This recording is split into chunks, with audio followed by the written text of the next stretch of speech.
এলাকায় অনেক ভিডিও ধারণ করেছেন। আমরা দেখতে পাচ্ছি মাঠের পূর্ব প্রান্তে অনেক সুন্দরভাবে রঙিন, সেখানে রঙিন ধোয়া উঠছে, সবুজ ধোয়া, লাল সাদা বেগুনি নীল হলুদ বিভিন্ন কালারের এই যে মাঠের মধ্যে প্রবেশ করছে একটি মনোমুগ্ধকর দৃশ্য আমরা দেখতে পাচ্ছি। এক পাশে লাল এবং এক পাশে সবুজ, আমাদের যে জাতীয় অহংকার, জাতীয় পতাকার যে রং, সেই রংকে উড়িয়ে রঙিন ভাবে মাঠের মধ্যে প্রবেশ করছে তারিখ স্মৃতি একাদশ।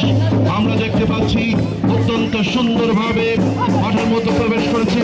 আমি খেলোয়াড়দেরকে বলবো আপনারা সারিবদ্ধভাবে দাঁড়াবেন, সারিবদ্ধভাবে দাঁড়িয়ে উভয় দলের সাথে করমর্দন পূর্বক আমরা কিন্তু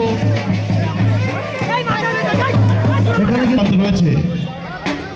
আমি মাঠে কিন্তু অতিরিক্ত লোক রয়েছে, এটা কিন্তু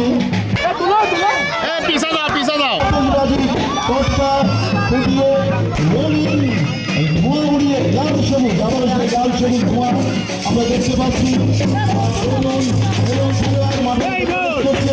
একটি চমৎকার দৃশ্য, অত্যন্ত মনোমুগ্ধকর। আমরা করতালিতে তাদের অভিনন্দন জানাতেই পারি।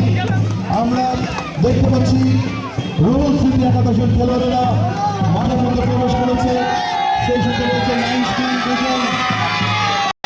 আমরা মাঠের অতিরিক্ত লোকজনকে বেরিয়ে যেতে হবে। এবার আশরাফুল, মাঠের অতিরিক্ত লোকজনকে একটু বেরিয়ে যেতে বলতে হবে।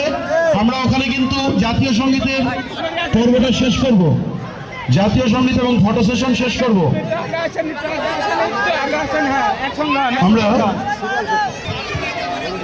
আমরা যারা মাঠের মধ্যে রয়েছি, খেলোয়াড়, লাইন্সম্যান,